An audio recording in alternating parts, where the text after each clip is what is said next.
Hi, this is the first video in my series about intuition. And in this video, I want to demystify intuition a little bit. And I want to break it down scientifically a bit. When I have been doing research about intuition, I've found that it's either really just woo stuff or it's intuition based on art or creativity.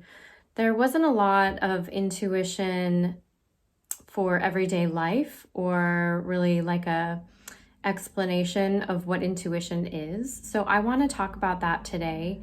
If you are like me, pretty analytical and have a hard time trusting your intuition, which I think a lot of us are kind of trained to do in this world, then it can be hard to, find a way to relate to intuition.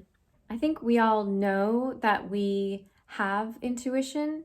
It can be just hard to trust that, right? But we know that some of the most famous thinkers, the most unique thinkers and CEOs and scientists have relied on intuition to make decisions and to step outside of the box of their life. People like Henry Ford, Einstein, Oprah, Steve Jobs. I could go on and on about all of these people who've practically used intuition. So we know that it's a tool that we can use. Scientists have been studying intuition for a while now. They're starting to break down where and how it happens in the brain. Obviously, I'm not a neuroscientist, so I'm going to break this down how I usually talk about it in my workshops and how I explain it based on what I know and what I've learned.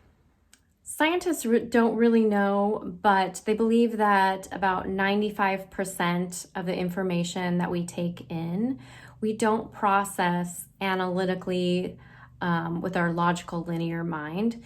We process it subconsciously. So all day long and throughout our whole entire life, our body and our brain has been absorbing and processing information, stimuli that is coming in and is all around us, right? That we're not aware of. And what happens when we get into certain brain states is that we're able to access that information. So there are 5 brainwave states that we are in throughout the day.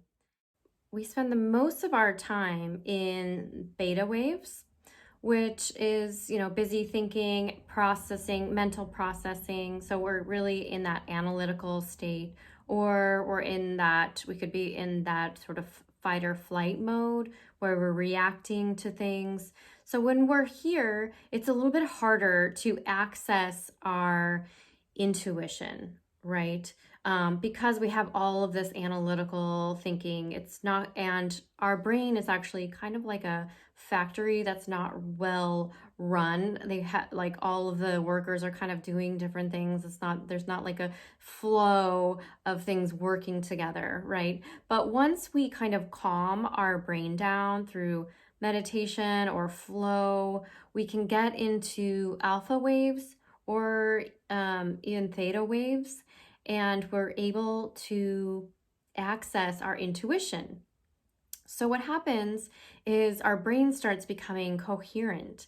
And when our brain is coherent, that means that all the different parts of our brain can talk to each other.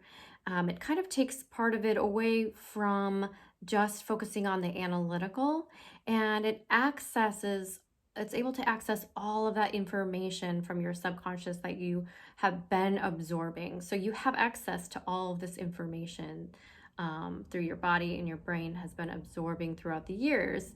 And it's actually, it can make faster connections. So when you're in like theta waves, actually sometimes you can get these bursts of gamma waves, which gamma waves can be those like aha moments where you have like this kind of perception, this intuitive hit, right? So that might be when you have these gamma waves or are in theta waves. And I wanted to say too, this is a faster way of processing. So when your brain is coherent, it's actually, when you have an intuitive hit, it's like this it's a faster way of coming to conclusions. And I just want to acknowledge that there is so much that we don't know about intuition, right? When we're in those states, we could be accessing, if you're aware of like quantum physics, we could be processing, quantum possibilities, or if you're into woo, you could be accessing the Akashic field or something. So I think it's always important to leave room for the mysterious, but I really like to bring it down to ways that we can really acknowledge what we do know, because we do know a lot about how the brain works. So for me, it's really helpful to know that intuition is just a natural process of our body and our brain.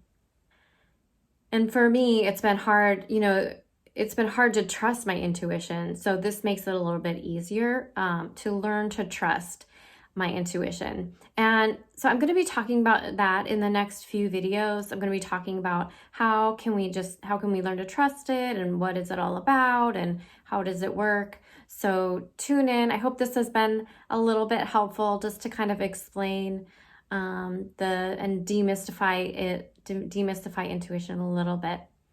So thanks. I'll see you in the next video.